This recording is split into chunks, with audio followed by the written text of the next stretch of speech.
Psicologia dos Sonhos, Sigmund Freud. Você está ouvindo o canal Eu Ouvi Aquele Livro. Siga-nos no Instagram. Introdução. Com razão, a profissão médica é conservadora. Não se deve considerar a vida humana um material adequado para experimentos tresloucados. O conservadorismo, por outro lado, é a miúde uma desculpa bem-vinda para mentes preguiçosas, relutantes em adaptarem-se a condições suscetíveis a rápidas mudanças. Basta lembrarmos-nos da desdenhosa recepção dada às descobertas de Freud no campo do inconsciente.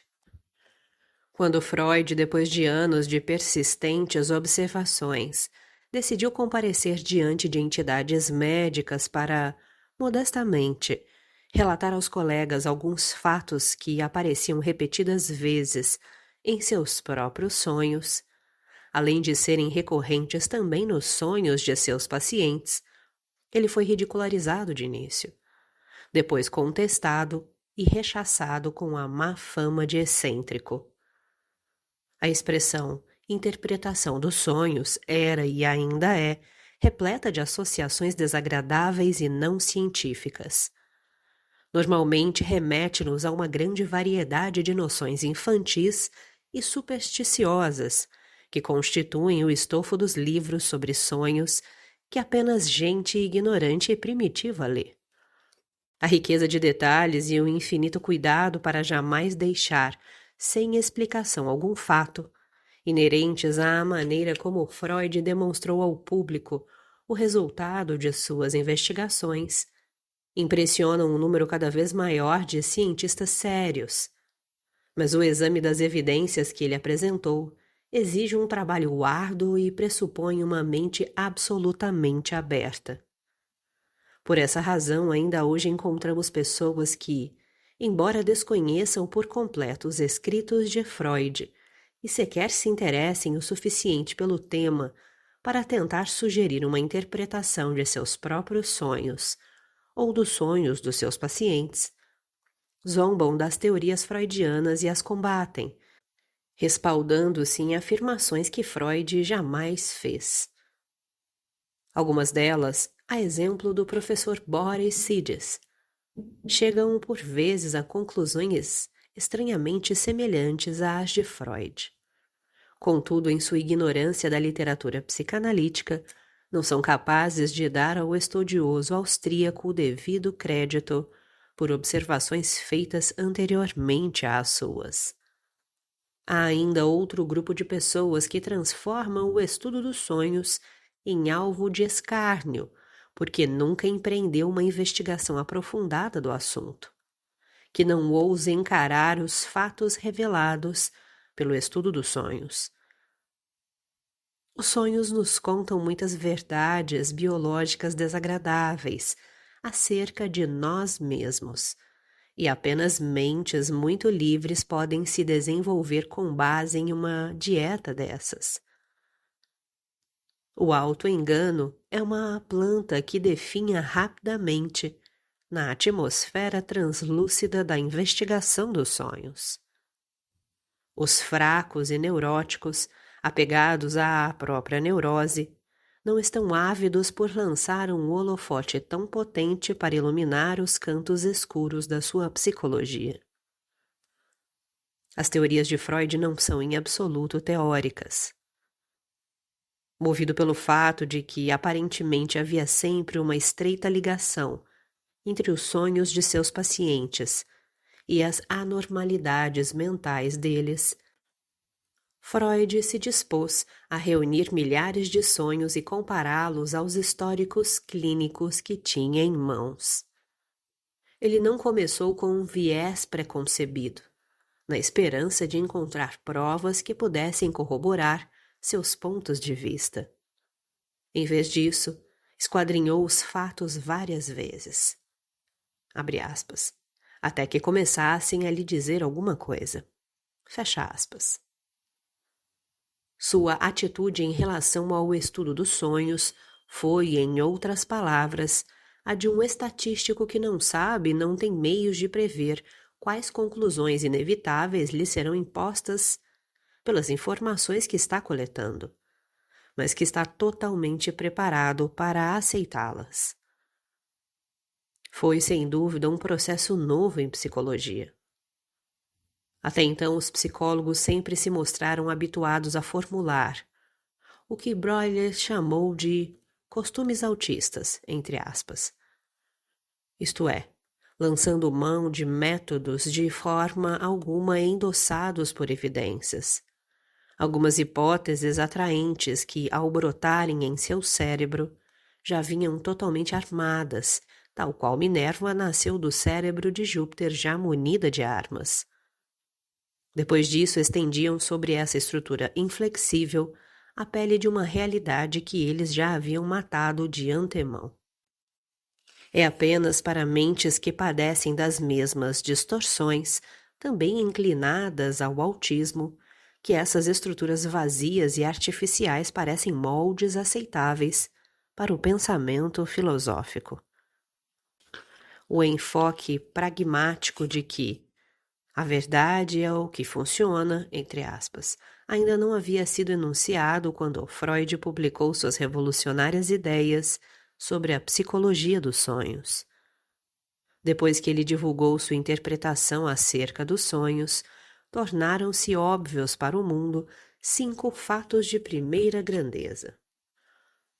Em primeiro lugar, Freud apontou para uma conexão constante entre alguma parte de cada sonho e algum detalhe da vida do indivíduo sonhador durante o estado de vigília anterior. Isto estabelece de maneira categórica uma relação entre a condição de estar acordado e a de dormir, e elimina a visão até então predominantemente de que os sonhos são fenômenos puramente despropositados, desprovidos de sentido, que vêm não se sabe de onde e levam a lugar nenhum. Em segundo lugar, Freud, depois de estudar a vida e os modos de pensar do indivíduo sonhador, e de registrar todos os seus maneirismos e detalhes aparentemente insignificantes de sua conduta, a revelar pensamentos secretos, chegou à conclusão de que havia em cada sonho a tentativa, bem-sucedida ou não, de realizar algum desejo, consciente ou inconsciente. Em terceiro lugar, Freud provou que muitas das nossas visões oníricas são simbólicas, o que nos leva a considerá-las imagens absurdas e ininteligíveis. A universalidade desses sonhos, contudo, as torna bastante transparentes para o observador treinado. Em quarto lugar, Freud mostrou que os desejos sexuais desempenham um papel enorme no nosso inconsciente. Um papel que a hipocrisia puritana sempre tentou minimizar, se não ignorar por completo. Por fim, Freud estabeleceu uma conexão direta entre sonhos e insanidade, entre as visões simbólicas do nosso sono e as ações simbólicas dos indivíduos com distúrbios mentais. Ao dissecar os sonhos de seus pacientes, de certo Freud fez muitas outras observações, mas nem todas despertaram tanto interesse quanto as já mencionadas. Tampouco foram tão revolucionárias ou propensas a exercer tamanha influência na psiquiatria moderna. Outros pesquisadores também se embrenharam na trilha que o pioneiro Freud desbravou em direção ao inconsciente humano. As contribuições de Jung, de Zurique, Adler, de Viena, e Kempf, de Washington, D.C., ao estudo do inconsciente, levaram esse campo do conhecimento a lugares que o próprio Freud jamais sonhou alcançar. No entanto, nunca exagera enfatizar que, não fosse a teoria freudiana dos sonhos como a realização de desejos, jamais poderiam ter sido formuladas a teoria da energia psíquica de Jung, nem a teoria da inferioridade e compensação dos órgãos de Adler, tampouco o mecanismo dinâmico de Kempf. Freud é o pai da psicologia anormal moderna e estabeleceu o ponto de vista psicanalítico. Ninguém que não domine sólidos conhecimentos na tradição freudiana pode almejar realizar qualquer obra de valor no campo da psicanálise.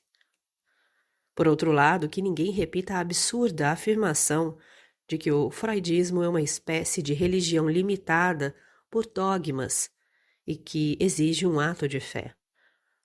O freudismo propriamente dito foi apenas um estágio no desenvolvimento da psicanálise, um estágio a partir do qual todos, exceto alguns fanáticos seguidores do campo, totalmente desprovidos de originalidade, evoluíram.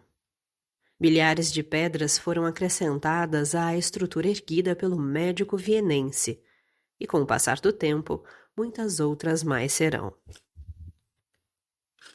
Porém, as novas adições a essa estrutura ruiriam como um castelo de cartas, não fossem os alicerces originais, tão indestrutíveis quanto a descrição de Harvey acerca da circulação sanguínea.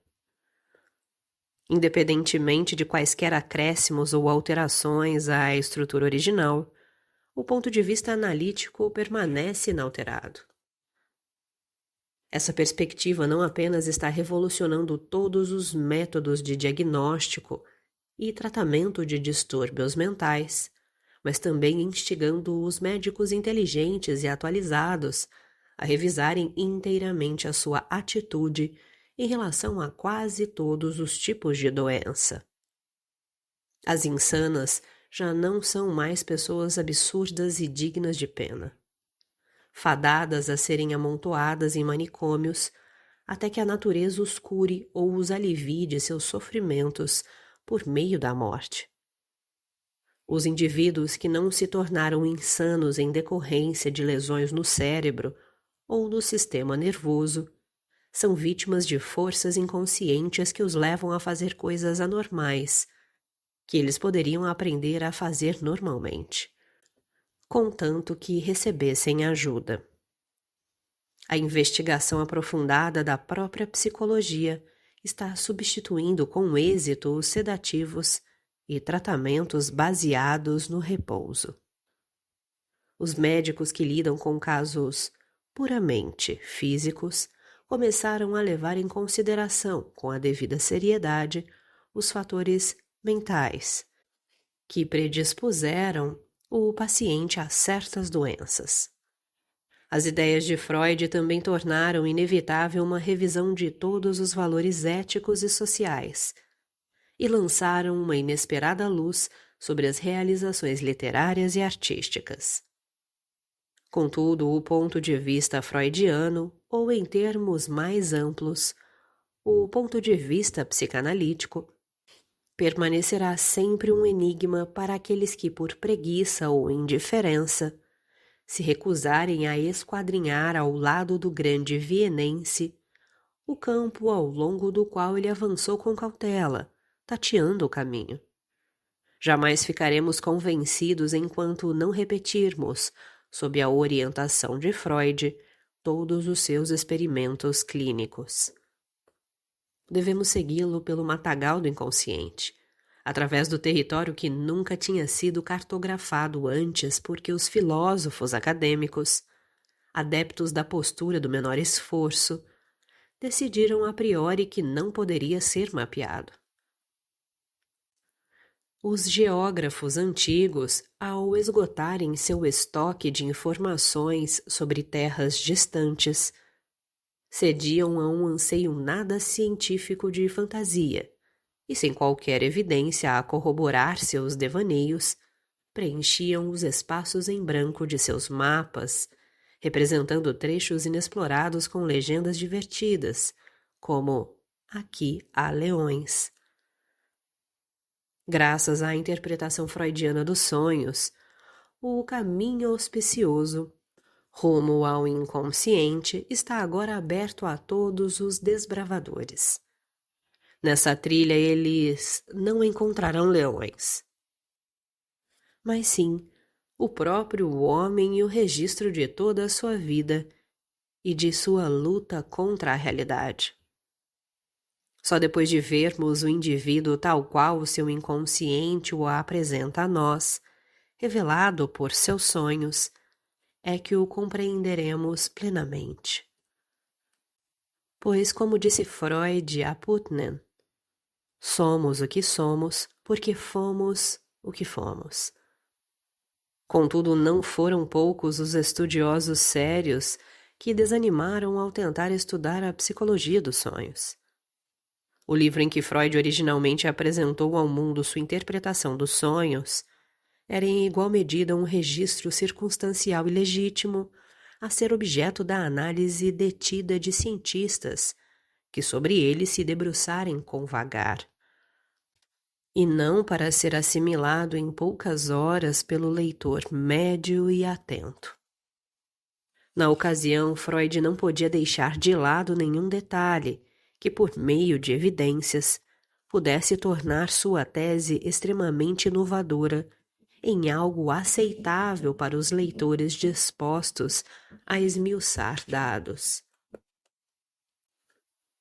O próprio Freud, contudo, percebeu a magnitude da tarefa que a leitura de sua magnum opus, obra-prima, impunha àqueles que não estavam preparados para tanto, por meio de um longo treinamento psicológico e científico. A partir disso, abstraiu da gigantesca obra as partes que constituem o essencial de suas descobertas. Os editores do presente livro merecem crédito por apresentarem ao público leitor a essência da psicologia de Freud nas palavras do próprio mestre, em um formato que não desencoraja os iniciantes, tampouco parece elementar demais para os que já estão mais avançados no estudo psicanalítico. A psicologia dos sonhos é o cerne das obras de Freud e de toda a psicologia moderna. Com um manual simples e compacto como a Psicologia dos Sonhos, não haverá mais desculpa para a ignorância acerca do mais revolucionário sistema psicológico dos tempos modernos. André Tridon, Avenida Madison, 121, Nova York, novembro de 1920. Você está ouvindo o canal Eu Ouvi Aquele Livro. Siga-nos no Instagram.